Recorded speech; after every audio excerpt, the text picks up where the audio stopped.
आपल्यासोबत आहेत भाजपचे नेते सुनीलजी देवधर। सुनीलजींचं ईशान्य भारतातलं कार्य ही त्यांची ओळख। माय होम इंडिया आपल्या स्वयंसेवी संस्थेच्या माध्यमातून ईशान्येतल्या युवकांना मुख्य प्रवाहाशी जोडण्याचं काम करणारा एक सामाजिक कार्यकर्ता। ते डाव्यांच्या गडाला सुरुंग लावत त्रिपुरामध्ये कमळ फुलवणारा भाजपचा नेता हा त्यांचा प्रवास आपण सगळ्यांनीच अनुभवलेला आहे। पण या सगळ्या प्रवासाची सुरुवात झाली ती राष्ट्रीय स्वयंसेवक संघाच्या शाखेतून आणि त्यातला एक महत्त्वाचा टप्पा होता राम जन्मभूमी आंदोलन। सुनील देवधर हे राम मंदिर आंदोलनातले एक सक्रिय कार्यकर्ते आहेतच, पण त्याच सोबत ते स्वतः कारसेवेसाठी अयोध्येला देखील गेलेले आहेत।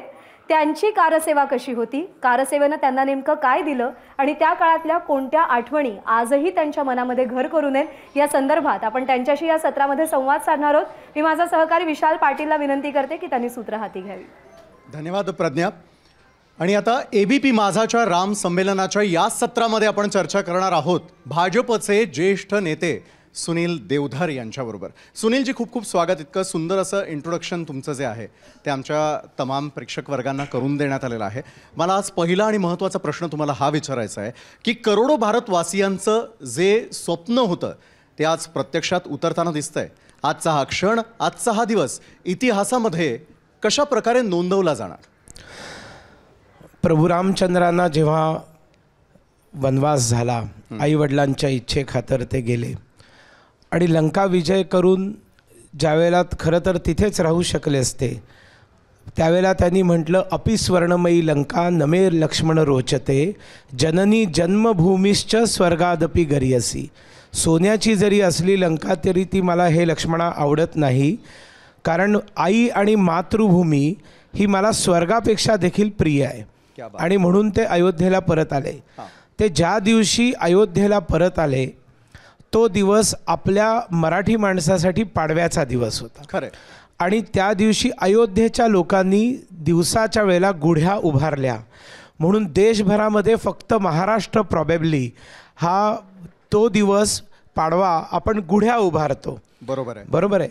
आणि 14 वर्षानंतर प्रभू रामचंद्र आल्यानंतर अयोध्येने दिवाळी साजरी केली होती। रांगोळ्या काढल्या होत्या, दिवे लावले होते, कंदील लावले होते।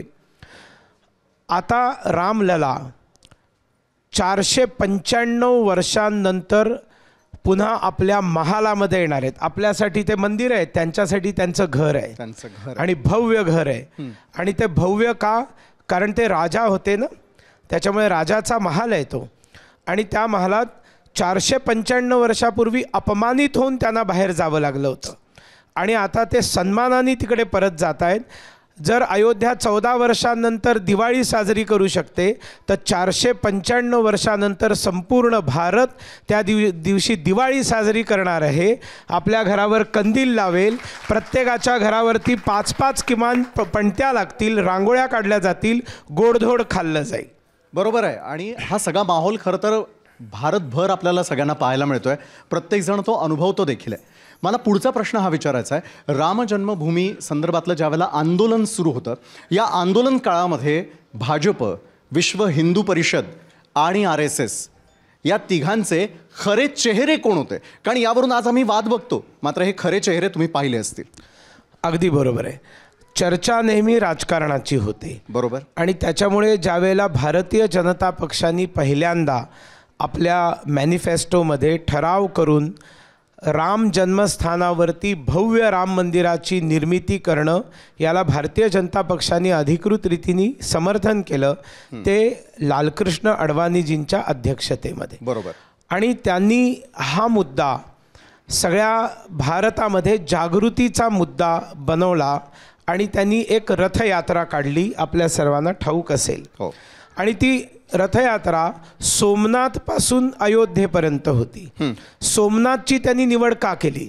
कारण सोमनाथाच्या मंदिराला देखील तोडून तिथे अशाच पद्धतीने मशिदीसारखे सगळे स्ट्रक्चर्स होती। प्रचंड हल्ले सहन केलेले आहेत, हल्ले सहन केले। पण सरदार वल्लभभाई पटेल देशाचे पहिले गृहमंत्री, स्वातंत्र्य मिळाल्यावर त्यांनी सगळ्यात पहिलं काम केलं, बुलडोजर लावून सगळं स्वच्छ केलं आणि तिथे भव्य सोमनाथाचं मंदिर निर्माण केलं। पंडित जवाहरलाल नेहरू पंतप्रधानांना त्यांनी आमंत्रण दिलं, पण हे आत्ता जसं आमंत्रणाला नाही म्हणणारा गांधी परिवार आहे ना, ते त्यांच्या पंडित नेहरूंपासनं ते तसंच आहे। आणि त्याच्यामुळे त्यांनी सांगितलं मी तिथे येणार नाही. त्यावेळेला भारताचे पहिले राष्ट्रपती डॉक्टर राजेंद्र प्रसाद यांनी मान्य केलं आणि ते आले आणि सोमनाथाचं उद्घाटन झालं. लालकृष्ण अडवाणीजींनी एवढाच प्रश्न सगळ्या देशाला विचारला, जर सोमनाथाचा जीर्णोद्धार होऊ शकतो तर राम मंदिराचा का नाही. म्हणून ती रथयात्रा सोमनाथ ते अयोध्या अशी होती. आणि त्याच्यामुळे राम जन्मभूमी आंदोलनाचे तेव्हाचे राजकीय जे चेहरा ज्याला म्हणू शकतात ते अडवाणीजी होते. विश्व हिंदू परिषदेचं जसं हे काही आंदोलन खरं विश्व हिंदू परिषदेचं नाही आहे. ते मंदिर तोडल्यानंतर असंख्य वेळा लढाया झालेल्या आहेत आणि अनेक साधू संतांनी त्याच्यावर चढाया करून ते पुन्हा मिळवण्याचा प्रयत्न केलेला आहे आणि तो असफल ठरला. नंतर कोर्ट कचेरी चालू झाली. इंग्रज गेल्यानंतर खरं तर इंग्रजांच्या वेळेलाच कोर्ट कचेरी चालू झाली होती, पण मग स्वतंत्र भारतामध्ये कोर्टामध्ये तो विषय चाललेला होता आणि अनेक वर्ष कोर्टामध्ये त्याचा काही फैसला लागत नव्हता. मग विश्व हिंदू परिषदेने ठराव करून की राम जन्मस्थानावर भव्य राम मंदिर बांधण्यासाठी विश्व हिंदू परिषद ही शड्डू ठोकून मैदानात उतरली आणि त्यांनी उत्तर प्रदेशामध्ये जागृती चालू केली. पहिलं आंदोलन त्यांनी केलं ताला खोलो. याचं कारण त्यावेळेला रामलला हे आतमध्ये विराजमान होते. ढाचा सगळा बाबरी ढाचा होता आणि आतमध्ये फक्त पुजारी जायचा, पूजा करून बाहेर यायचा. लोकांना दर्शनासाठी मोकळीक नव्हती. बरं. संपूर्ण उत्तर प्रदेशात राम जानकी रथयात्रा निघाल्या, जागृती झाली. इंटेलिजन्सचा रिपोर्ट राजीव गांधी पंतप्रधानांकडे पोचला की जर आपण दार नाही उघडलं तर आपल्याला पुढच्या निवडणुका कठीण जातील. आणि त्याच्यामुळे दार उघडलं, ताला खुल गया, राम मंदिर में रामजी का दर्शन सबके लिए ओपन हो गया. त्यातही राजकारण होतं असं जरूर म्हणायचं. आजच्या क्षणाचा नाहीये म्हणजे. हां. आणि त्याच्यानंतर ज्या वेळेला आतमध्ये जाऊन दर्शनाची परवानगी मिळाली त्यावेळेला विश्व हिंदू परिषदेने घोषित केलं की तिथे भव्य राम मंदिर बनवण्यासाठी आम्ही देशभर जागृती करू. आणि सगळ्यात पहिल्यांदा जागृती करण्याची आवश्यकता होती. मठ मंदिर, देवस्थान, सगळे महामंडलेश्वर, सगळे संत, या देशामध्ये गावोगावी संत आहेत. प्रत्येक राज्यामध्ये वेगवेगळे संत आहेत आणि त्यांच्या प्रभावाखाली त्यांचा लाखांच्या संख्येने हिंदू समाज आहे जो त्यांना मानतो. आणि त्याच्यामुळे विश्व हिंदू परिषदेचं हे पहिलं काम होतं की या सगळ्या संतांची एक समिती बनवून त्यांच्यामध्ये पहिल्यांदा जागृती करायची. आणि ते श्रद्धेय अशोकजी सिंघल यांनी त्याचं नेतृत्व केलं. जेव्हा आपण राम जन्मभूमी आंदोलनाचा विषय चर्चेत आणू, तो विषय जर श्रद्धेय अशोकजी सिंघलांच्या नावाशिवाय झाला तर ती अत्यंत चुकीची गोष्ट असेल. याचं कारण कारसेवेच्या पहिल्या दिवशी मुलायमसिंग यादवांच्या पोलिसांची पहिली लाठी ही अशोकजींच्या डोक्यावर पडलंय. त्यांचं डोकं फुटलंय. त्यांचं रक्ताचे थेंब पहिल्यांदा अयोध्येच्या मातीमध्ये गेलेले आहेत. आणि त्याच्यामुळे मोठी जागृती विश्व हिंदू परिषदेने जी केली त्यांचा चेहरा हे अशोकजी सिंघल होते. आणि राष्ट्रीय स्वयंसेवक संघ, बघा संघाचं एक खूप सिंपल तत्व आहे की संघ कार्यकर्ते निर्माण करेल, स्वयंसेवक निर्माण करेल. स्वयंसेवकांना माहिती आहे काय करायचं, तर त्या स्वयंसेवकांकडे मेसेज गेला पाहिजे की या सगळ्या आंदोलनात स्वयंसेवकांनी उतरायचं आहे. तर प्रत्येक संस्थेचे काही पालक अधिकारी असतात जे संघाचे प्रचारक असतात अखिल भारतीय स्तरावरचे. तर त्याच्यात माननीय मोरोपंत पिंगळे हे संघाचे एक खूप मोठे ज्येष्ठ प्रचारक आणि त्यांनी संपूर्ण राम मंदिराचं जे आंदोलन आहे त्याचं संघ कधी समोर येत नाही. संघ फक्त मार्गदर्शन करण्याचं काम करतो. तसं मोरोपंत पिंगळ्यांनी हा एका अर्थाने संपूर्ण राम मंदिराचं जे आंदोलन होता त्याचा हा सगळा भाग सांभाळायला होता. माझ्या दृष्टीने हे तीन मोठे चेहरे आहेत. एकाने कधी आपला चेहरा येऊच दिला नाही कारण ते कधी चेहऱ्यासाठी काम करत नाहीत. ते माननीय मोरोपंत होते. आणि श्रद्धेय अशोकजी सिंघल हे लीड करत होते. ते फ्रंटमध्ये येऊन पुढे येऊन नेतृत्व करत होते. आणि कारण ते एक नॉन पॉलिटिकल एक आंदोलन होतं. त्याचं नेतृत्व अशोकजी सिंघल आणि राम जन्मभूमी न्यास करत होते. आणि राजकारणामध्ये ज्या वेळेला लालकृष्ण अडवाणीजींच्या आणि भाजपच्या लक्षात आलं की हा एक राष्ट्रीय स्वाभिमानाचा प्रश्न आहे, नुसत्या एका मंदिराच्या निर्माणाचा प्रश्न नाही आहे. आणि ज्या ज्या गोष्टी राष्ट्रीय स्वाभिमानाच्या आहेत त्याच्याशी सरळ सरळ भारतीय जनता पक्षाचा संबंध आहे. बरं. आणि त्याच्यामुळे त्यांनी ही रथयात्रा काढली. असे हे 3 नेते होते असं मला सांगावं. या 3 चेहऱ्यांची तुम्ही ओळख करून दिली. तमाम संमेलनाला उपस्थित असलेले आपले जे प्रेक्षक वर्ग आहे किंवा घरून जे आता टेलिव्हिजनवरती आपल्याला सगळ्यांना पाहत आहे त्यांच्या वतीनं मला पुढचा प्रश्न तुम्हाला करायचा आहे. मगाशी तुम्ही उल्लेख केला 495 वर्षांचा कालावधी, म्हणजे हा वनवास आता संपत आलेला आहे का? बरं, राम मंदिर तर उभारलं गेलं, मात्र यामुळे जगभरामध्ये नेमका कुठला संदेश देण्याचा प्रयत्न केला जातोय?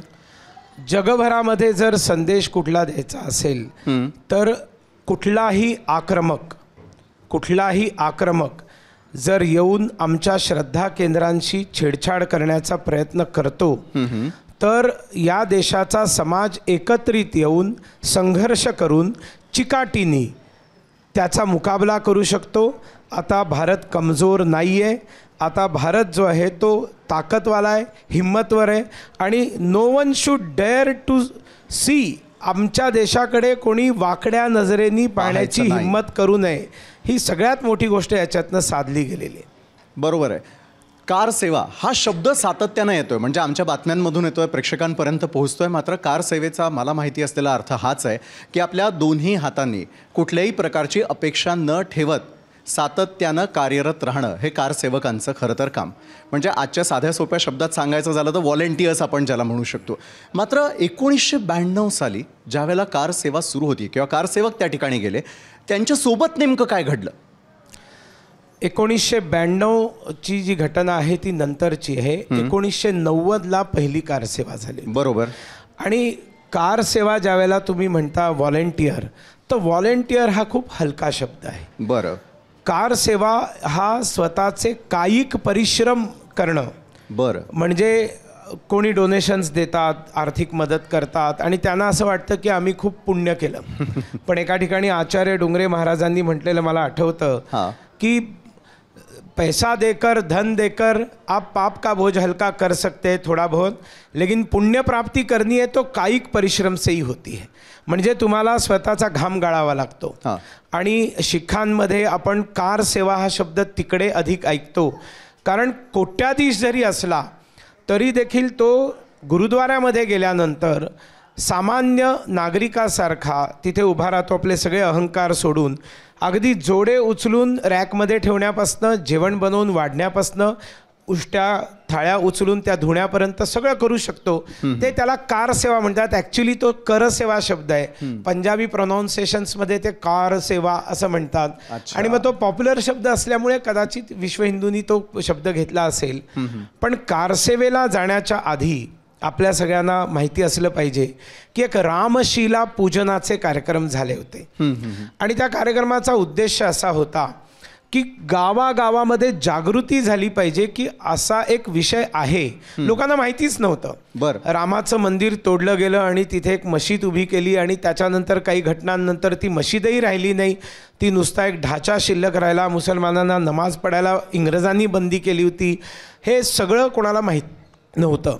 आणि त्याच्यामुळे इशू लोकांना समजावा आणि इशूंचा एक इमोशनल कनेक्ट त्या विषयाशी व्हावा या दृष्टीने विश्व हिंदू परिषदेने रामशिला पूजनांचं आयोजन केलं.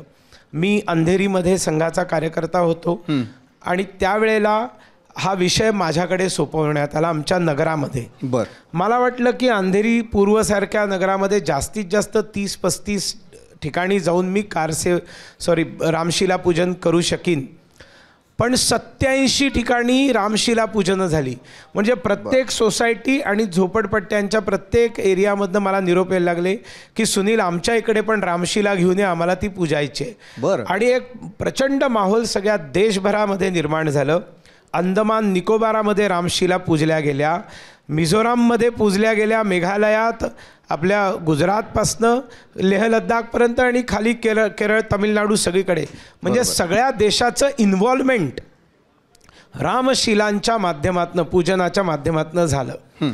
त्याच्यानंतर मुद्दा आला की मंदिर बांधायला सुरुवात करायची. तर मंदिर बांधायला सुरुवात करायची तर सगळ्यात पहिल्यांदा असतो फाउंडेशन स्टोन सेरेमनी, ज्याला म्हणायचं आपण मराठीमध्ये काय म्हणतो शिलान्यास. शिलान्यासाचा कार्यक्रम हा शिलान्यासाचा कार्यक्रम ज्यावेळेला घोषित झाला त्यावेळेला पुन्हा असाच प्रश्न उभा राहिला की परवानगी द्यायची की नाही. पण विश्व हिंदू परिषदेने त्या बाबरी ढाच्याच्या समोरच्या सगळ्या जमिनी विकत घेतल्या होत्या हो. राम जन्मभूमी न्यासाच्या नावाने. आणि त्याच्यामुळे स्वतःच्या जमिनीमध्ये जर कोणी कन्स्ट्रक्शन चालू करतो तर त्याला कायदा थांबवू शकत नाही. आणि पुन्हा एकदा राजीव गांधींच्या समोर हाच विषय आला की जर शिलान्यासाला जर आपण मनाई केली तर आपण उत्तर प्रदेश आणि देशाच्या सगळ्या निवडणुका आपण हरू. आणि म्हणून पुन्हा त्यांनी इंटेलिजन्स रिपोर्टच्या आधारावर सांगितले तुम्ही करा म्हणून. आणि त्यामुळे त्या ठिकाणी एक शिलान्यास झाला. आणि शिलान्यास विश्व हिंदू परिषदेने एका दलिताच्या हस्ते त्या ठिकाणी राम मंदिराची पहिली शिळा त्यावेळेला ही पहिल्या 1989 ठेवण्याचं काम केलं. मग नंतर मंदिर बांधायचं. मग मंदिर बांधायचं तर कार सेवेला जायचं सगळ्यांनी. आणि कार सेवेला जायचं त्यावेळेला नेमकं केंद्रातलं सरकार गेलेलं होतं राजीव गांधींचं आणि विश्वनाथ प्रताप सिंग आणि राज्यामध्ये मुलायम सिंग यादव यांचं सरकार आलेलं होतं. आणि त्याच्यामुळे कार सेवेला जायचं तर आता सोपी गोष्ट नव्हती. कारण मुलायम सिंग यादवांनी अल्पसंख्याकांच्या मताच्या तुष्टीकरणासाठी दरपोक्ती केली की मैं अयोध्या में तिनके को भी घुसने नहीं दूंगा और उत्तर प्रदेश में मैं परिंदे को पर नहीं मारने दूंगा. बरं. आणि त्यांनी धमकावलं देशभरामध्ये कोणी कारसेवकांनी इथे यायचं नाही, तुम्हाला उचलून तुरुंगात टाकीन.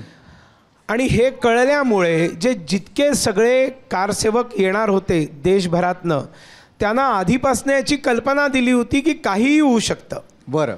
तुम्हाला तुरुंगातही टाकलं जाऊ शकतं, लाठीचार्जही होऊ शकतो, प्रसंगी गोळीबार देखील होऊ शकतो, तुम्हाला अनेक दिवस काही खायला मिळणार नाही असंही होऊ शकतं. म्हणजे तुम्हाला काय खस्ता खाव्या लागतील, कुठल्या प्रसंगाला सामोरं जावं लागेल याची तुम्हाला कल्पना नव्हती. त्याच्यामुळे एका अत्यंत अज्ञात अशा मोठ्या प्रसंगासाठी पण कमिटमेंटनी मला रामाच्या जन्मस्थानी राम मंदिर बांधायचं आहे म्हणून कारसेवक बाहेर पडले. मला त्यावेळेला अंधेरी पार्ला जोगेश्वरीचा जो भाग होता मिलिंद करमरकर आमच्या तिकडे होते ते प्रमुख आणि मी सहप्रमुख. बरोबर. आणि मला जितकी संख्या आठवते 127 जणांचा जथ्था घेऊन आम्ही निघालो. बरं. आणि त्याच्यामध्ये खायला प्यायला काही मिळेल की नाही माहीत नव्हतं ना, म्हणून आम्हाला कोरडा शिदा घेऊन जायला सांगितलं होतं. बरं. म्हणजे मोठ्या प्रमाणावरती खाकरा चिवडा वगैरे ह्या सगळ्या गोष्टी ज्या किंवा कोरडे आणि टिकाऊ पदार्थ त्याच्यामध्ये पहिल्यांदा दशम्या काय असतात ते मी नुसतं कागदात वाचलेलं होतं पुस्तकामध्ये. त्या दशम्या घेऊन जा, म्हणजे दशम्या बरेच दिवस टिकतात. तर हे सगळं घेऊन आम्ही ट्रेनमध्ये बसलो आणि आम्ही अयोध्येकडे निघालो. आणि मला प्रसंग आठवतोय, प्रयागराज म्हणजे पूर्वी ज्याला अलाहाबाद म्हणायचे त्याला योगी आदित्य महाराजांनी तिथे प्रयागराज केलेलं आहे. तर त्या प्रयाग स्टेशनच्या आधी झांसी आलं. रात्री 12, 1, 2 अशी काहीतरी वेळ असेल. आम्ही झोपलेले होतो आणि अचानक आमच्या डब्यावरती दगडफेक व्हायला सुरुवात झाली. बापरे. आणि पटापट मग आम्ही सगळे शटर्स खाली केले. त्याच्यामध्ये जे पत्र्याची जी खिडकी असते ना ती आम्ही खाली केली आणि बसून राहिलो होतो.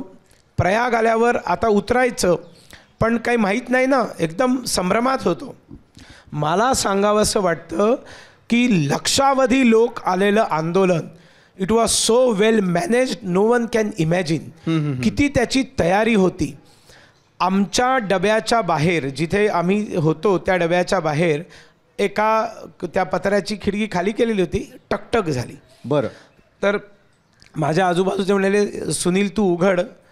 तर मी हळूच उघडला. काय असेल काही सांगू शकत नव्हतं. आम्ही उघडलं तर एक असा उत्तर प्रदेशचा युवा, डोक्याला असं पांढऱ्या रंगाचा पंचा बांधलेला होता, गमछा, आणि आमच्याकडे न बघता असं बाहेर पाहत हातामध्ये दातून होती त्याच्या ते काडी कडुनिंबाची चावत चावत आणि असं बघत म्हणाला, पार्ले भाग 127 कारसेवक यहाँ से सीधे संगम में जाकर नहाइए, अग्रवाल धर्मशाला में आपको ठहरना है, असं म्हणून तो निघून गेला. बरं. We were all shocked. म्हणजे इतके लाखो लोक येत आहेत हां. आणि नेमकं आमच्या बोगीसमोर तो येऊन उभा आहे. म्हणजे त्याला हे माहिती होतं, त्यावेळेचा हे नव्हतं की सगळीकडे वरती लिहिलेलं असं आहे आपकी बोगी इंजिन से 7 नंबर आहे 8 नंबर आहे, काही माहिती हां, नव्हतं. हां. बरोबर तो आला. आम्ही सगळे उतरलो. थंडी होती. ऑक्टोबरमध्येच उत्तर प्रदेशात थंडी पडायला लागते. आम्ही गेलो संगमावर घेऊन, थंड पाण्यामध्ये आंघोळ केली आणि भयंकर भूक लागलेली होती. तर तिथे बरीच अशी दुकानं होती, पुरी, जलेबी, कचोरी और कुल्हड़ में चाय. आम्ही मुंबईहून गेलो होतो, त्यामुळे थोडे बहुत कोरड्या शिधाबरोबर काही पैसेही आम्ही ठेवलेले होते. तर आम्ही नाश्ता करायला गेलो. आम्ही सगळ्यांनी पोटभर नाश्ता केला. एका दुकानात मावत नव्हतो, 3-4 दुकानात. बरं. पेमेंट करायला मी ज्या वेळेला गेलो त्यावेळेला तो याच्यावर दुकानावर गल्ल्यावर बसलेला माणूस म्हणतोय, चलो आगे बढो, बोलो जय श्रीराम. म्हणलं अरे भैया पैसा तो ले लो, पैसा तो ले लो. तो म्हणते राम का काम करने के लिए इतने दूर से आ रहे हैं, आपसे पैसा लेकर क्या हमको पाप का भागी बनना है क्या? वाह. जाइए जाइए जय श्रीराम. म्हणजे संपूर्ण उत्तर प्रदेश चार्ज झालेला होता. म्हणजे एकीकडे मुलायम सिंग यादवाची दर्पोक्ती, अहंकार, लांगुल चालन आणि दुसरीकडे सगळा समाज संघटित झालेला असंख्य अनुभव आम्ही घेतले. मी तुम्हाला एक महत्त्वाचा मुद्दा सांगतो जो मला एकाने सांगितला आणि हे सगळ्यांना माहिती आहे. हां हां. म्हणजे काय व्हायचं की कारसेवकांना पोलीस अरेस्ट करायचे. असं दिसले 50-60 सगळे कारसेवक आहेत, त्यांना अरेस्ट करायचे.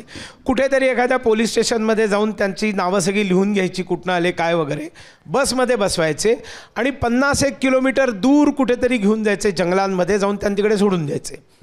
याचं कारण असं होतं की सगळे तुरुंग ओव्हरफ्लो झाले, तुडुंब भरले. मग मुलायम सिंग यादवनी सगळ्या शाळा आणि सगळी कॉलेजेस आणि जिथे जिथे असे मोठे आवास होते त्या सगळ्यांना तुरुंग बनवलं आणि तेही सगळे भरून गेले. आणि नंतर मग आता कारसेवक येतात, ह्यांचं काय करायचं? तर मग त्यांना उचलायचं आणि कुठेतरी जंगलात सोडून द्यायचं. पण कारसेवकांची चिकाटी, जिद्द, राम लला हम आएंगे, मंदिर वही बनाएंगे या भावनेने निघालेले अयोध्येच्या दिशेने चालायला सुरुवात करायचे. चालता चालता पाय सुजायचे, खायला नाही, प्यायला नाही, कपडे जीर्ण शीर्ण व्हायला लागले. आणि मग अचानक एखादं गाव आलं, कुठेतरी रात्री थांबायचं, एखादं गाव बघून थांबले. गावामध्ये सूचना आली, कारसेवक आले आहेत, धावपळ, सगळा उत्तर प्रदेशाचं ते गाव चार्ज होऊन जायचं. मग कढया लावल्या, कोणी तेल आणलं, ताज्या सब्जा भाज्या तोडून आणल्या आणि मग हे कणिक मळायला सुरुवात केली. पुरी बनवतायत, भाजी बनवतायत, सगळ्यांना खायला घालायचं. कोणी आंघोळीसाठी पाणी गरम करतायत, सगळ्यांना आंघोळीसाठी व्यवस्था करून देत आहेत. जेवायला घातलं, नंतर या ज्या कॉट असतात, खाटा, त्या याच्या वळलेल्या विणलेल्या, त्या सगळ्या खाटा टाकून कंबल वगैरे त्यांना घोंगड्या देऊन झोपण्याची व्यवस्था. इतकंच नाही तर आपल्याला म्हणजे मला तर इमोशनल व्हायला होतं की पाय सुजलेल्या कारसेवकांना गरम गरम सरसोचं तेल आणून उत्तर प्रदेशाच्या लोकांनी त्यांना पायाला मालिश केलेलं आहे. म्हणजे जी कमिटमेंट कि राम के काम के लिए इतने दूर से आप आ रहे, इतनी मेहनत आप कर रहे, इतना संघर्ष आप लोग कर रहे. आणि त्याच्यामध्ये कास्टिझमचा विचार करा ना, की एवढा जातवाद देशामध्ये आहे. आता या घटनेला आता 90 म्हणजे झाली की जवळजवळ 30 वर्ष होऊन गेली. तर क्रमाक्रमाने तो कमी होत चाललेला आहे, जसं एज्युकेशन वाढतं आहे आणि विकास होतो आहे. पण त्यावेळेला होता ना, खूप होता. त्याच्यामुळे स्पर्श करणं, माहीत नाही कोणता कारसेवक कोणत्या जातीचा आहे, त्याच्या पायाला हात लावतायत, त्याला मसाज करतायत, त्याला जेवायला घालतायत. म्हणजे सगळे लोक जातीपातीचे भेद विसरून राममय झाले होते, भाषाभेद विसरून राममय झाले होते. आणि जय श्रीराम हा एक परवलीचा शब्द झाला होता. संकटात आला तर जय श्रीराम. आम्ही अगरवाल धर्मशाळेमध्ये पोचलो आणि रात्री संध्याकाळी पोचलो. थोडा टाईमपास केला इकडे तिकडे. पुढच्या सूचनेची वाट पाहत होतो, कारण सगळ्यांना सत्याग्रह करायला जायचं होतं. आणि मग कुठला ना कुठला तरी एखादा संत अचानक डिक्लेअर व्हायचं की आज दुपारी अमुक एक महामंडलेश्वर आहेत आणि त्यांच्या नेतृत्वामध्ये सत्याग्रह होणार आहे. आणि मग हे सगळे जे आमच्यासारखे ठेवणीतले कारसेवक, कारण अयोध्येपर्यंत जाण्याची काही संभावनाच नव्हती, आम्ही सगळ्यांनी अचानक बाहेर पडायचं, हजारांच्या संख्येने जायचं आणि अरेस्ट नोंदवायची. असं चालू होतं. आमचं सुदैव म्हणा दुर्दैव म्हणा, सगळ्यांना एक गोष्ट माहीत असली पाहिजे, बनवारीलाल पुरोहित जे सध्या राज्यपाल आहेत कदाचित, ते काँग्रेसचे नागपूरहून खासदार होते, काँग्रेसचे खासदार होते. आणि त्यांनी नागपूरमध्ये कारसेवेला समर्थन, राम मंदिराला समर्थन डिक्लेअर केलं. आणि त्यावेळेचे नागपूरचे माननीय संघचालक विनायकराव फाटक हे त्यांना घेऊन कारसेवेला निघाले. बरं. आणि त्यांची व्यवस्था अगरवाल धर्मशाळेत. म्हणजे एक हाय प्रोफाईल व्यक्ती, काँग्रेसचा खासदार, एक्झिस्टिंग खासदार राम मंदिरासाठी येतो. आणि त्यावेळेला काँग्रेसचा स्टँड कधीच नव्हता राम मंदिराच्या बाजूनी, त्याच्यामुळे इंटेलिजन्सला माहिती होती. त्यांना अरेस्ट करायला म्हणून पोलीस आले. बरं. त्यांना अरेस्ट केली आणि मग कोण कोण आहेत सगळ्या खोल्यांमध्ये काढा बाहेर. तर आम्ही सगळे 127 वेगवेगळ्या खोल्यांमध्ये होतो. तर त्यांच्याबरोबर आम्हाला अरेस्ट झाली. त्यांना नेलं असेल कुठेतरी, पण आम्हाला सगळ्यांना बसेसमध्ये बसवलं आणि फतेपूर जे गाव आहे, एक जिल्हा आहे, त्या फतेपूरच्या अनाज मंडीमध्ये फूड कॉर्पोरेशन ऑफ इंडियाच्या गोडाऊनमध्ये आम्हाला त्यांनी बंदी बनवून ठेवलं. आणि 22 दिवस आम्ही त्या फूड कॉर्पोरेशन ऑफ इंडियाच्या गोडाऊनमध्ये होतो. तिथे आम्ही बंदी म्हणून राहिलो. 22 दिवसांचा कारावास, त्यातल्या आठवणी आज राम मंदिर उभं राहत असताना आठवतात? काय काय घडलं त्या 22 दिवसांच्या कालावधीत? नाही, आठवतात म्हणजे काय, हां, आज रोमांच उभं राहतं ते सगळं आठवलं की. तुम्ही एका गोडाऊनमध्ये 1 तास थांबू शकत नाही. तिकडे जे नोकरी करतात त्यांच्यासमोर काही पर्याय नसतो, तर ते राहतात तिथे. पण एका गोडाऊनमध्ये 22 दिवस राहणं, जेवणाखाण्याचं काय, एवढ्या सगळ्या लोकांसाठी जेवण उत्तर प्रदेश सरकारने काय अरेंज केलं होतं, कशा प्रकारचा तो तांदूळ होता, डाळीमध्ये डाळ शोधावी लागायची. पण जेव्हा फतेपूरच्या जनतेला हे कळलं की असे या ठिकाणी कारसेवक थांबलेले आहेत, तर ते मोठ्या संख्येने यायला लागले. और कुछ चाहिए क्या, कुछ चाहिए क्या, कुछ चाहिए क्या, एकेकाचं नाव आणि त्याला काय पाहिजे. मला अगदी एक लहानशी आठवण आहे, मला टूथब्रश पाहिजे होता, कारण तो मी घेऊन गेलो होतो, तो वापरून वापरून त्याची तुसं निघाली होती सगळी. बरं. तर तिथे एक सरदार युवा होता, शीख तरुण होता, जय श्रीराम करत आला होता. म्हटलं ए भैया इधर आओ, क्या नाम है? तो मला बंटी. यार मेरे को एक टूथब्रश चाहिए, पेस्ट तो है मेरे पास, ब्रश चाहिए. दुसऱ्या दिवशी आम्ही इकडे तिकडे, तर एक मुलगा धावत आला, अरे सुनील, तुला तो एक शीख मुलगा बंटी म्हणून शोधते, तो तुझ्याशी टूथब्रश घेऊन आलेला आहे. अच्छा. तर मी तिथे गेलो आणि मला असं गहिवरून आलं की मग केवढी छोटीशी माझी गरज होती. पण त्या उत्तर प्रदेशाच्या एका युवकांनी लक्षात ठेवून आणून दुसऱ्या दिवशी मला शोधून ती देण्याचं काम केलं. आता या सगळ्या घटना घडत असताना आम्ही तिकडे शाखा लावायचो. नागपूरचे होते, पुण्याचे होते, मुंबईचे होते, आंध्रचे होते आणि बहुतेक सगळे स्वयंसेवक होते. आणि त्याच्यामुळे आम्ही तिकडे सकाळी प्रभात शाखेमध्ये खेळबिळ चाललेले आहेत, संध्याकाळी सांघिक मोठी शाखा, दुपारच्या वेळेला बौद्धिक वर्ग. संघात बौद्धिक वर्ग असतात, भाषणं, तुम्ही भाषणं म्हणता, आम्ही बौद्धिक म्हणतो, विचार प्रवर्तक असतं ते. आणि मग बौद्धिक वर्गामध्ये असे सगळे येऊन बसायचं. आमच्याकडे एक असं आहे की बौद्धिक वर्गाला कोणीतरी एक प्रमुख लागतो चेअर करायला, त्याला आम्ही अधिकारी म्हणतो, वर्गाधिकारी, शिबिराधिकारी. तर आता तिथे शिबिराधिकारी कोण, आम्ही पकडलं त्या जेलरला, ये तू इकडे आणि बस तू शिबिराधिकारी. तो जेलरचा सुद्धा फुल सपोर्ट राम मंदिराला. बरं. बिलकुल, तोही बसला तिथे आणि सगळी भाषणं त्यांच्यासमोर. 30 ऑक्टोबरला जी कारसेवा झाली, त्या कारसेवेला यश येणार की नाही माहीत नव्हतं, कारण कडेकोट बंदी होती, कारसेवेला मनाई होती. आणि आपल्याला माहिती आहे की ती कडेकोट बंदोबस्त तोडून कारसेवक गेले आणि त्यांनी झेंडा लावला. त्या काळामध्ये मीडिया ABP माझा नव्हता, ABP न्यूज नव्हता, कुठलाच TV चॅनल नव्हता, कदाचित फक्त दूरदर्शन होतं. आणि केंद्र राज्य सरकारनी बातमी पूर्ण मारली होती. तिथे काय झालं तर अयशस्वी झाली. बरं. पण एका पत्रकारांनी, कदाचित बीबीसीचा पत्रकार होता तो, त्यांनी तो फोटो काढला की गुंबजावर चढून ते झेंडा लावतायत, भगवा झेंडा. आणि तो त्यावेळेला व्हायरल म्हणजे काय, व्हॉट्सअप नाही, ईमेल नाही, काही नाही. ते जे काही त्यावेळेच्या पद्धती असतील त्या पद्धतींनी तो दुसऱ्या दिवशी वर्तमानपत्रात छापून आला की कारसेवा यशस्वी झाली. ज्या मुलायम सिंगांनी म्हटलं होतं अयोध्या में तिनके को घुसने नहीं दूंगा, तिथे एवढी मोठी कारसेवा यशस्वी झाल्यावर त्यांचा अहंकार दुखावला. आणि 2 दिवसानंतर विश्व हिंदू परिषदेने दुसरा अटेम्प्ट डिक्लेअर केला 2 नोव्हेंबर 1990 की कारसेवक पुन्हा अयोध्येला म्हणजे कूच करणार. यावेळेला मात्र मुलायम सिंगांनी आदेश दिले की गोळ्या घाला म्हणून. बरं. आणि त्यावेळेला ती इतिहासाला काळीमा फासणारी, भारताच्या इतिहासाला काळीमा फासणारी, एका अर्थाने जालियनवाला बागची पुन्हा आठवण करून देणारी एक भयंकर घटना घडली की जे कारसेवक, अशा महिला, पुरुष, मुलं, अबालवृद्ध लोक हे आलेले होते, ते तिथे कारसेवा करण्यासाठी गेले होते, काही ढाचा पाडण्यासाठी वगैरे गेलेले नव्हते.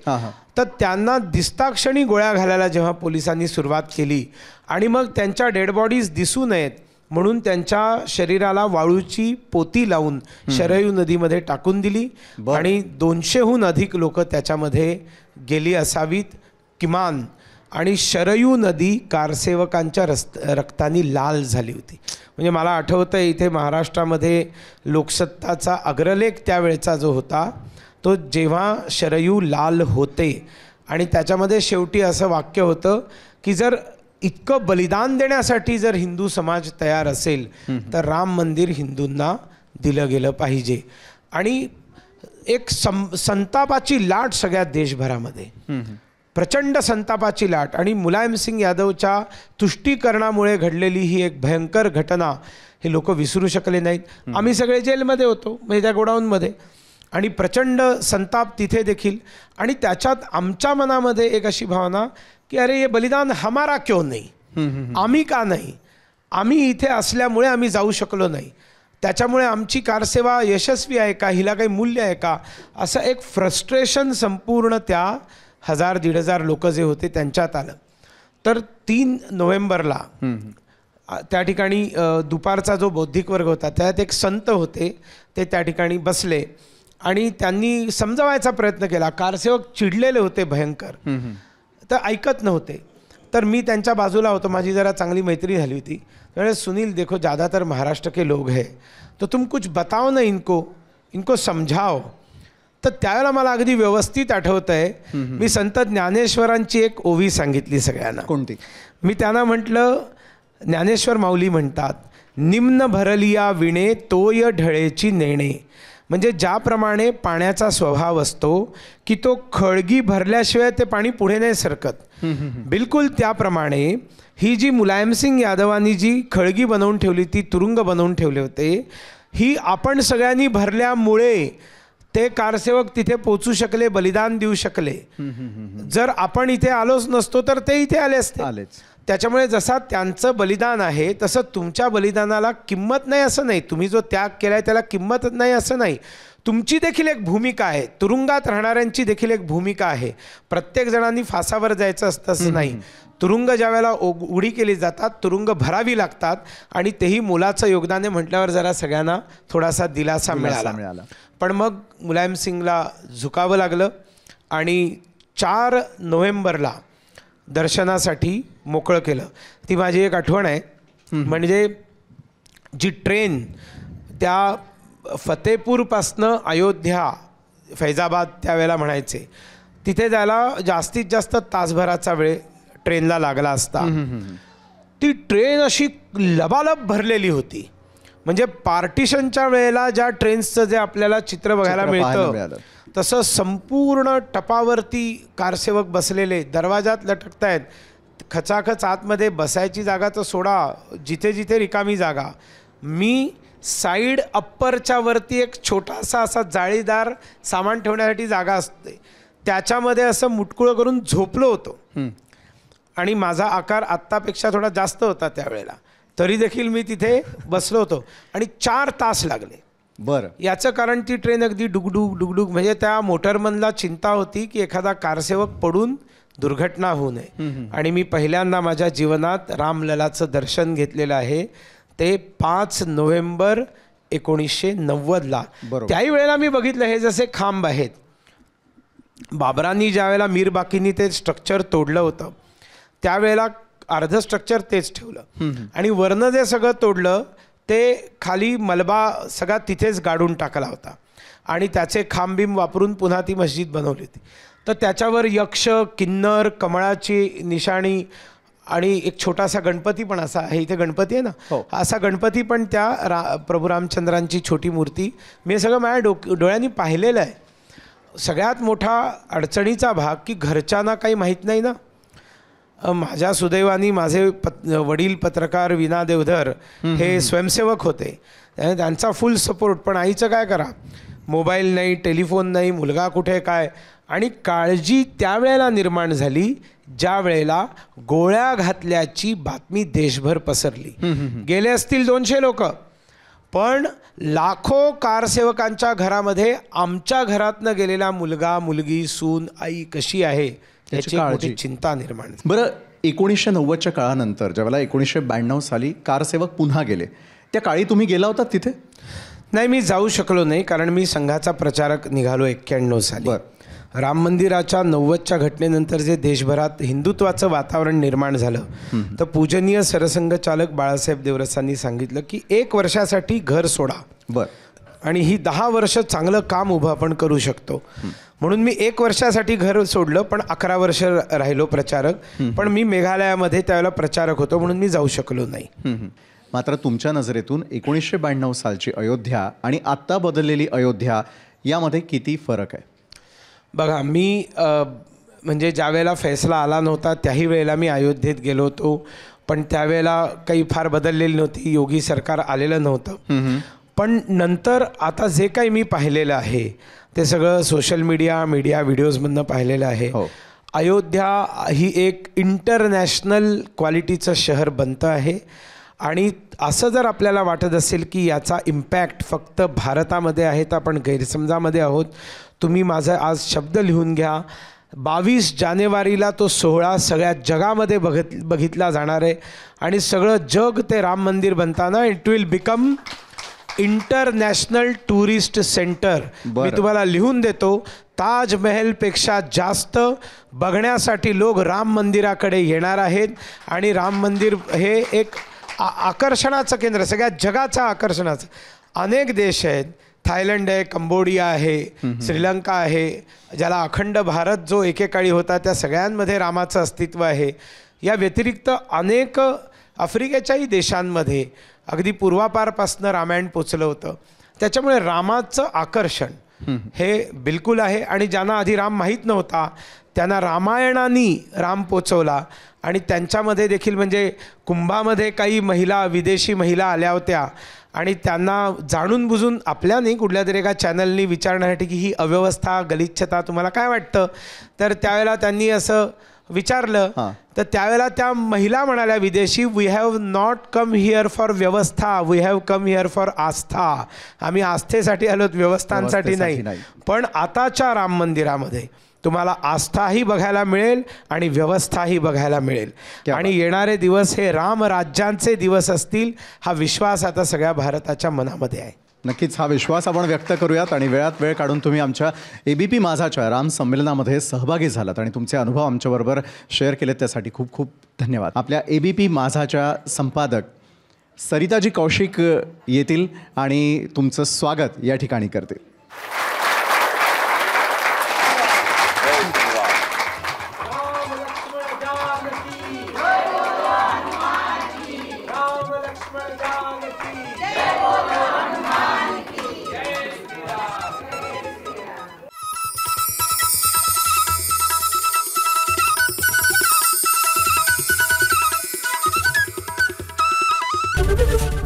ABP माझा, उघडा डोळे बघा नीट.